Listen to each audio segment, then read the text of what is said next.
예, 질의에 앞서 제가 이제 의사진행 발언을 통해서 제 질의 과정에서 있었던 이야기의 문제에 대해서 이야기를 하려고 했었는데, 오늘 이재정 간사님이 처음 사회를 보시는 거라 그 취지에 대해서 동의를 했고요.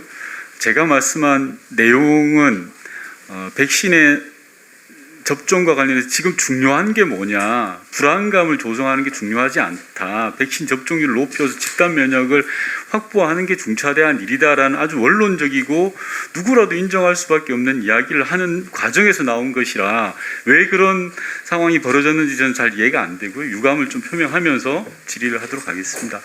우선 이번 대통령 방미 성과와 관련해서 많은 부분들이 이제 백신 관련해서 이야기를 하시는데요.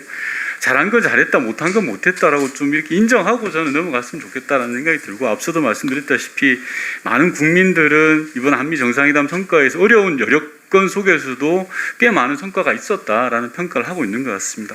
저는 두 번째 보충 질의에서는 한반도 평화 프로세스에 대해서 말씀을 좀 드리고 싶습니다. 이 한반도 평화 프로세스와 관련해서 보는 시각에 따라서 성과가 있다 없다라고 달라지는 것 같습니다. 근데 제가 보는 견지에서 크게 세 가지 포인트에서 이번 방미 성과가 크다라고 생각을 하는데요. 첫 번째는 통상 미국은 북미 간의 협상이었던 싱가포르 선언만 이렇게 종종 언급을 했는데, 이번에 유독 판문점 선언을 재확인하고 바탕으로 이제 추진하겠다라는 부분들을 이야기했습니다. 이 부분은 대단한 큰 성과라고 생각을 하고요. 두 번째로는 저는 오히려 이게 더 크다고 생각하는데, 바이든 대통령이 남북 간의 대화와 협력에 대한 지지를 명시적으로 표명을 했습니다. 어떠한 조건을 달지 않고요. 이런 부분들이 향후 남북 관계나 한반도 평화 프로세스를 풀어가는데 우리 정부의 나름의 주도성을 좀 확보하는데 그 지렛대가 되지 않을까라는 게 있고, 세 번째는 대북 특별대표를 먼저 많은 사람들이 예상과 달리 먼저 임명했다라는 것은 일종의 북한에 대한 대화 의지를 보여주는 것이라고 생각합니다. 이런 큰 세 가지 축에서 볼 때 한미 정상회담의 성과를 가지고 저는 이제 남북 관계를 우리가 좀 더 주도적으로 해나가는 여지를 만들지 않았나라는 생각이 들어서요. 통일부 장관님께 여쭙겠습니다. 어쨌든 지금 기반과 환경은 좀 조성되어 있는 상황이지 않습니까? 물론 뭐 다르게 평가할 수도 있겠습니다만 그건 차치하고라도 당장 한반도 평화 정착 그리고 좀 중단되었던 남북 대화를 복원하기 위해서 저는 계기를 잘 살려나가는 게 필요하다고 생각합니다. 그러나 코로나 상황이 굉장히 발목을 잡고 있는 거죠. 이런 상황들을 종합적으로 고려했을 때 향후 어떤 계기를 통해서 남북 대화를 좀 복원하고 평화 프로세스를 제대로 추진해 갈 건지에 대한 계획에 대해서 좀 간략하게 말씀해 주십시오.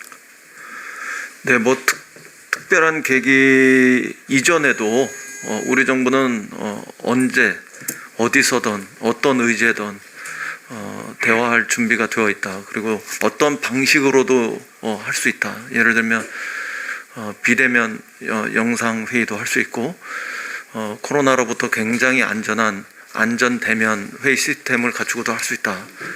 뭐 이런 말씀을 드리겠습니다. 그리고 그 과정에서 우리로서는 코로나19를 중심으로 한 보건의료 협력, 그리고 식량과 비료 등 민생 협력, 이런 포괄적인 인도주의 협력으로부터 출발할 수 있고, 또 기후 변화, 기후 환경 문제, 재난 문제, 이런 부분으로부터 아주 실질적이고 당장 할 수 있는 것부터 접근했으면 좋겠다, 이렇게 생각을 하지만 그렇게 한정하지 않고 열려 있는 이런 대화를 또 협력을 추진할 의사가 있다, 이런 점을 분명히 말씀드립니다.